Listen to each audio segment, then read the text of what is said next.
अस्सलामुअलैकुम, मैं हूं फैसल तारिड़। इस वीडियो के अंदर हमने बात करनी है किस तरह से पंजाब के अंदर हमजा शहबाज का खेल ख़त्म हो चुका है। पिछले 2 दिनों से जब से पीटीआई ने 15 सीटें जीती हैं पंजाब के ज़िमनी इलेक्शंस में, तो इम्पोर्टेड सरकार ने जरदारी के साथ मिलकर ये प्रोपेगेंडा शुरू किया कि हम हर हाल में पंजाब पर काबिज रहेंगे।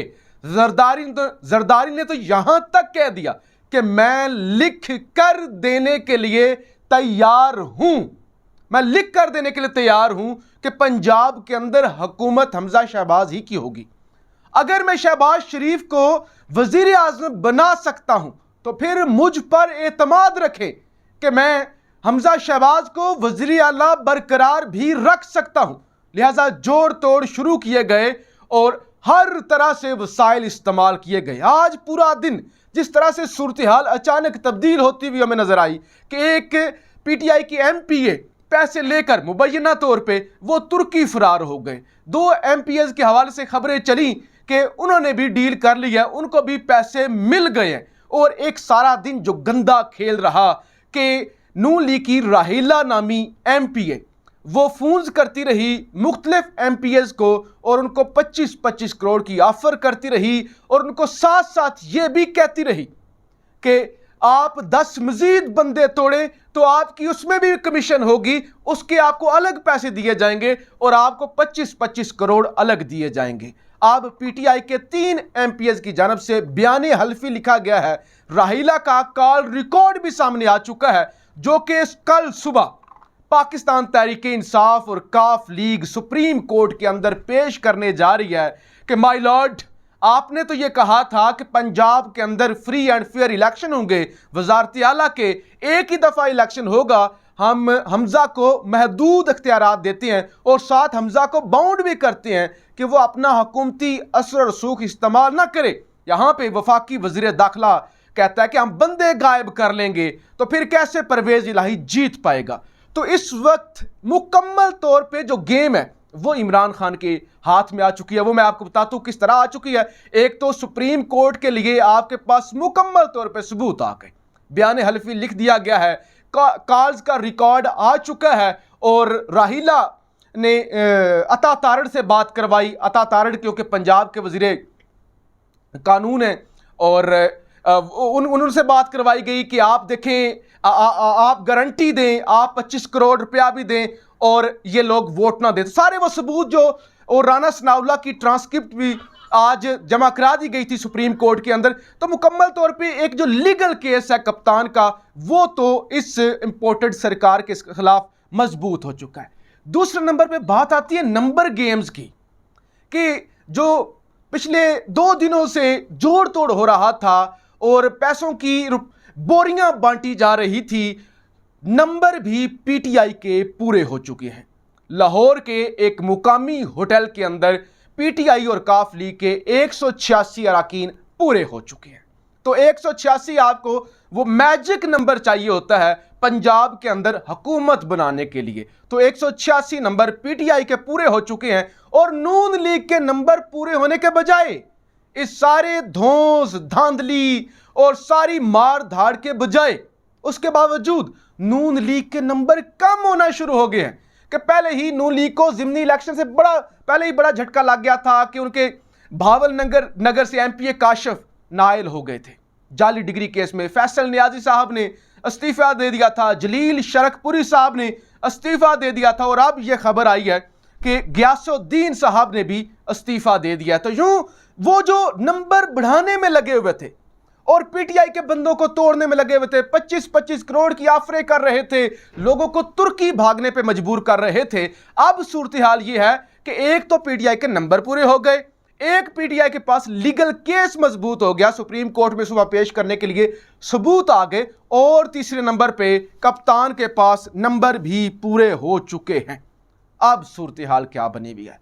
वो मुफाहमत का बादशाह, वो सियासत का बादशाह जो हर वक्त ये कहता है कि मैं जो चाहूं कर सकता हूं, मेरे पास जो ताकत है वो किसी के पास नहीं है।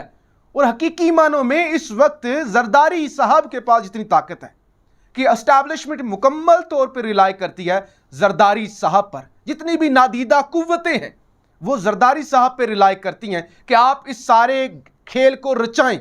नंबर 2, अमेरिका के अंदर हुकूमत है जो बाइडन की, और जो बाइडन और जरदारी के बेहतरीन ताल्लुकात हैं, क्योंकि जब 2008-9 में जरदारी साहब की हुकूमत थी पीपल्स पार्टी की, और उस वक्त जो बाइडन नायब सदर थे अमेरिका के ओबामा के अंडर, उन्होंने पाकिस्तान का दौरा किया था। पाकिस्तान ने उन्हें अच्छा खासा प्रोटोकॉल दिया था, और उस वक्त पाकिस्तान ने आला तरीन सिविल एजाज से भी नवाजा था जो बाइडन को।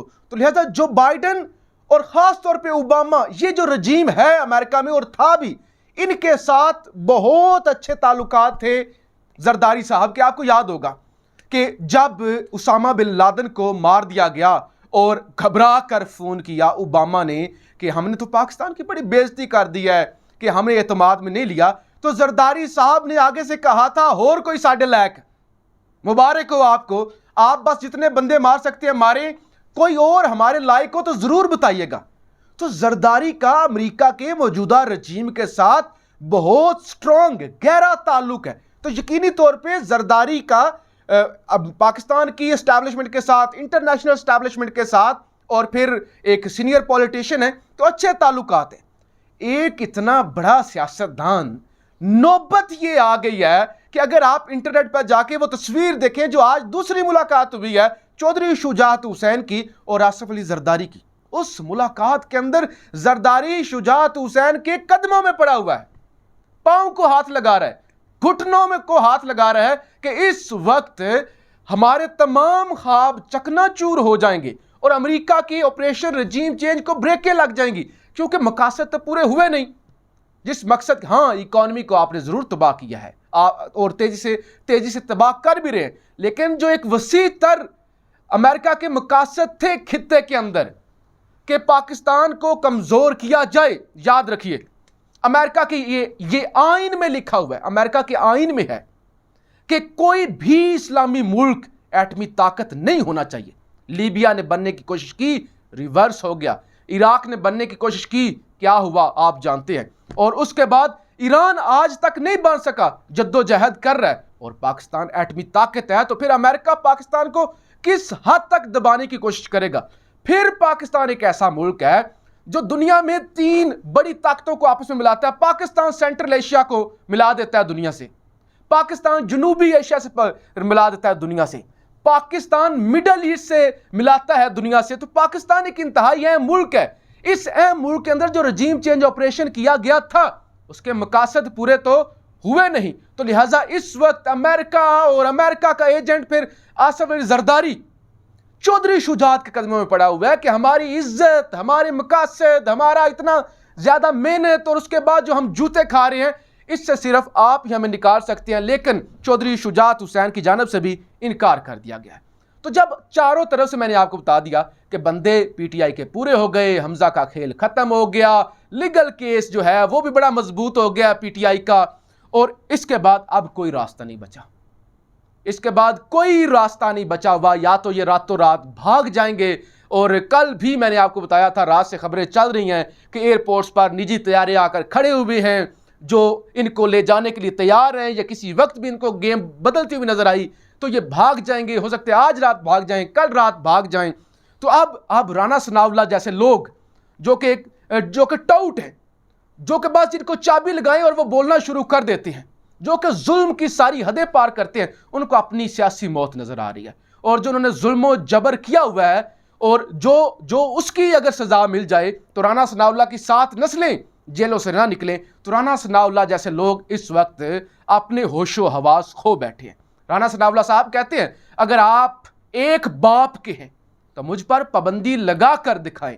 आप मुझे अगर पंजाब में दाखिले से रोकेंगे तो मैं आपको इस्लामाबाद दाखिले से रोक दूंगा, और मैं बनी गाला का घेराव करूंगा, फिर देखते हैं कि क्या होता है। तो अगर अपने बाप की औलाद हो तो मुझ पर पाबंदी लगा के दिखाओ। तो जब आप घबराए हुए हों, जब आप इस हद तक डिप्रेशन का शिकार हों कि आप इतने बेहुदा अल्फाज बोलने पर मजबूर हो जाएं, तो आप समझ लें कि चीखें किस लेवल की निकल रही हैं और कितना बड़ा गहरा सदमा पहुंचा है। और आप समझ लीजिए जिस तरह से खेल खत्म हो चुका है, तो किसी वक्त भी ये भाग जाएंगे। मैंने आपको बताया था कि पाकिस्तान के टॉप के मैशतदान इशफाक हसन साहब ये कहते हैं ये जानबूझकर तबाह कर रहे हैं मैशत को ताकि तेजी से पाकिस्तान दिवालिया हो, श्रीलंका जैसे हालात बने। और इनको पता है कि अब हमारी हुकूमत नहीं आने वाली, तो कप्तान के लिए मजीद बारूदी सुरंगें बिछाई जाए। तो ये मजमूई तौर पर सूरत हाल है कि इम्पोर्टेड सरकार का अल्लाह के करम से खात्मा होने जा रहा है। अपनी राय का इजहार ज़रूर कीजिएगा। पाकिस्तान जिंदाबाद।